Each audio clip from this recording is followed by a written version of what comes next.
পৌষ মাসে বাড়ির কুকুর বিড়ালকে বাড়ি থেকে কেউ বের করে না, আর আমার লক্ষ্মীমন্ত বউটিকে বাড়ি থেকে বের করে দিলে।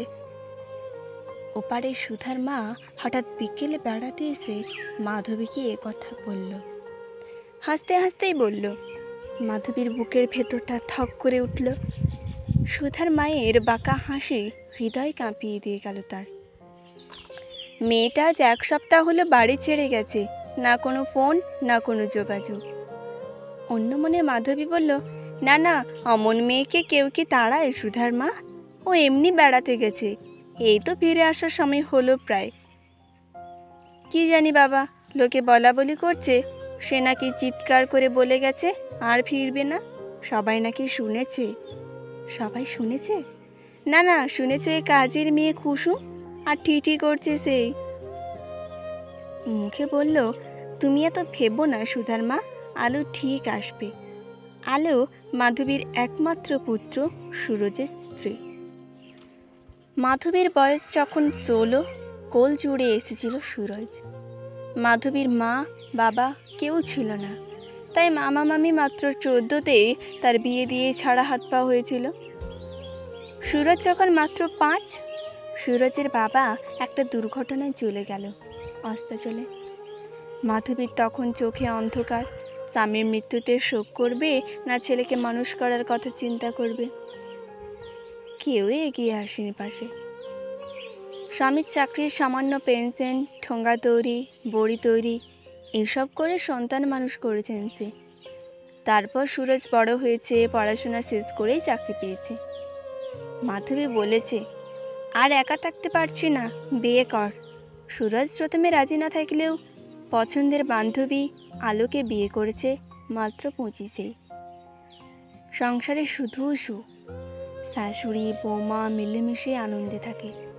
সুরজ সকালে উঠে অফিস যায়, সন্ধ্যায় ফেরে। কোনোদিন তেলে ভাজা, কোনোদিন বিরিয়ানি, সপ্তাহে একটা আউটিং, সিনেমা, ফুচকা, বেশ চলছিল। হঠাৎ কী যে হলো, আলোর মাথায় ভূত চাপলো। ও একদিন স্বপ্নে মাধবীকে কনের সাজে দেখলো, আর সেই থেকেই শুরু করলো বায়না, মা আমি তোমার স্বপ্নের সাজে দেখতে চাই। মাধবী তো অবাক, সুরজও অবাক। রাত্রে সুরজ আলোর কাঁধে হাত রেখে বলল, তুই ভুল করছিস আলো, মা এসবে অভ্যস্ত নয়, মায়ের বয়স হয়েছে। আলো ফুঁসে উঠেছে, 42 যে বয়স। সুরজ ভ্রু কুঞ্চিত করে বলেছে, দেখ সমাজ বলে একটা কথা আছে, আমরা কিন্তু শহরে থাকি না। তুই ওই সমাজ নিয়েই থাক।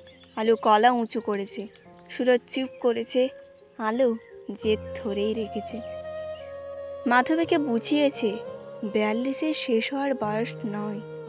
সুরজের প্রমোশন হয়েছে, 2 দিন পরে সুরজের সঙ্গে আলো বিদেশ চলে যাবে, তখন মাধবী থাকবে কেমন করে? আলো মাধবীর জন্য বেনারসি কিনেছে, গহনা কিনেছে, গুছিয়ে রেখেছে ঘরে। আস্তে আস্তে বলেছে, যাক বাবা, এবারে পর পছন্দ হলেই হলো। মাধবী জোর গলায় বলেছে, পাগল হয়ে গেছিস তুই, কোনোদিন তোর এই পাগলামি কিন্তু মানব না। আলো চিৎকার করেছে, বেশ, যতদিন না রাজি হচ্ছ আমিও ফিরব না। আলো চলে যাওয়ার পরে বাড়ির একেবারে অন্ধকার। কুসুম আসে, এদিক সেদিক থেকে কথা বের করার চেষ্টা করে, পাড়ায় পাড়ায় নানা রকম গল্প বলে বেড়ায়। সুধার মা, হারুর মা, রানুর মা এসে ঠাট্টা তামাশা করে যায়। মাধবীর খুব মন খারাপ হয় মেয়েটার জন্য। নিজেই ফোন করে, ফোনেও সে এক কথা, যাকে দেখেছি মা তুমি তার সঙ্গে একবার জাস্ট দেখা করো, যদি ভালো না লাগে কথা দিচ্ছি আর কখনো বলবো না। মাধবী ভাবে, বেশ এইটুকু কথা রাখাই যায়, দেখা করে শেষে বলে দিলেই হবে পছন্দ নয়। দিন স্থির হয়, স্থান স্থির হয়। মাধবী সাজে না, এমনি একটা শাড়িতে গিয়ে পৌঁছায় পার্কে। সামনে কিছু বাচ্চা খেলছে। আলো মাধবীকে সে মানুষের কাছে রেখে দূরে চলে আসে। মাধবী ভদ্রলোকের পাশে চুপ করে বসে, ভদ্রলোকও চুপ করে বসে থাকে। অনেকক্ষণ পরে মাধবী বিরক্ত হয়ে নীরবতা ভাঙে। শুনেছি পুরুষ মানুষের যতই বয়স হোক বউ খুঁজে অল্প বয়সী। আপনি কেন এই বৃদ্ধাকে দেখতে চেয়েছেন? ভদ্রলোক চমকে উঠলেন। আপনি এসেছেন? দেখুন না, আলোটা এমন পাগল, কতদিন ধরে যে বলে যাচ্ছে আমাকে। তা আপনি আমাকে দেখতে পাননি? মাধবী বিস্মৃত। আমি তো দেখতে পাই না, তবে শুনতে পাই, গন্ধ পাই। আপনি এসেছেন, আমার গন্ধ পাওয়া উচিত ছিল, কিন্তু কি আশ্চর্য, পাইনি। বাঁশি বাজান? মাধবী ভদ্রলোকের হাতে ধরা বাঁশির দিকে তাকিয়ে বলল। ভদ্রলোক মাথা নিচু করে বললেন, একটু একটু। আর কি করেন? মাধবী প্রশ্ন করেন। ছবি আঁকি মনের মধ্যে, কল্পনা ঢেলে আলো আঁকি। আলো আপনার কে হয়? মাধবীর প্রশ্নে ভদ্রলোক হাসে। রক্তের সম্পর্ক নেই কোনো, তবে ও আমায় বাবা বলে। আলো দূর থেকে দেখে বিকেল থেকে সন্ধে হয়ে গেল, বাচ্চারা খেলছিল, একে একে বাড়ি ফিরে গেল। মাধবী আর জীবনবাবুর গল্প শেষ হলো না। বাড়ি ফিরে এলো মাধবী। আলোর শর্ত একটাই, হয় তুমি বিয়েতে মত দাও, নইলে আমায় ভুলে যাও। সুরজ ফোন করলো। ভাবলাম তোর কথাই ঠিক, আমাদের এইটুকুই জীবন, শুধু শুধু লোকের কথাকে গুরুত্ব দিতে দিতে জীবন শেষ করে ফেলি। শেষে এসে তো শুধুই থোমা। সত্যি রে, মা আমার কিছুই পায়নি। আলো হাসলো। সুরজ বলল, তোকে পেয়ে আমি ধন্য। আলো বলল, আর একটু অপেক্ষা কর শুধু। মাধবী আলোকে কিছু বলতে পারে না। জীবনবাবু মাধবীকে ফোন করেন, বাঁশি শোনান, কবিতা শোনান। গাছ, ফুল, মেঘ, বৃষ্টি, পাখির গল্প বলেন দুজনে। মাধবীর রান্না পুড়ে যায়। কুসুমের ঠোঁটে পাড়ায় রটে, শোনো শোনো একটা, শোনো শোনো কথা। মাধবী মাসি বুড়ো বয়সে প্রেমে পড়েছে। আলোও দিন গোনে, সেই ছোট থেকে জীবন কাকুকে দেখে আসছি।